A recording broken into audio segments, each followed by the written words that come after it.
Hi friends, ఈరోజు రాగి పిండితో లడ్డు ఎలా చేయాలో చూపెడతాను. చాలా టేస్టీగా, హెల్త్కి చాలా మంచిది. ఫస్ట్ ఒక కడాయి పెట్టుకొని ఒక స్పూన్ అట్లా మనం నెయ్యి వేసుకుందాం. వేసుకున్నాక జీడిపప్పు, బాదం వేసుకొని ఒక 2 నిమిషాలు అట్లా మనం ఫ్రై చేద్దాం. ఫ్రై చేసి మనం పక్కన పెట్టేసుకుందాం.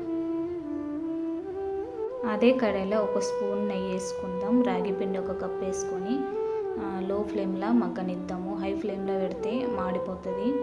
ఆ తర్వాత మగ్గినాక మనం ఒక 10 నిమిషాలు అట్లా టైం పడుతుంది. ప్లేట్లకు తీసేసుకుందాం. అదే కడాయిలో మనం ఒక కప్ అట్లా మనం బెల్లం వేసుకుందాం. వేసుకున్నాక హాఫ్ కప్ అట్లా వాటర్ వేసుకొని కొంచెం మగ్గితే సరిపోతుంది మనకు.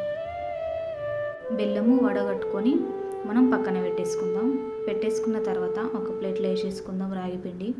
వేసుకున్న తర్వాత కొబ్బరి పొడి వేసుకుందాం. కొంచెం 2 స్పూన్లు అట్లా వేసుకున్నాక మొత్తం కలుపుకొని కొంచెం బెల్లం పానకం వేసుకొని కలుపుకున్నాక డ్రై ఫ్రూట్స్ వేసుకున్న తర్వాత మొత్తం కలుపుకున్నాక ఒక స్పూన్ అట్లా నెయ్యి వేసుకున్నాక మనకు చెయ్యికి అప్లై చేసి చిన్న చిన్న బాల్స్ చేసుకుందాం. ఫ్రెండ్స్, ఇవి నచ్చితే లైక్ చేయండి, షేర్ చేయండి, సబ్స్క్రైబ్ చేసుకోండి. ఓకేనా ఫ్రెండ్స్, బాయ్.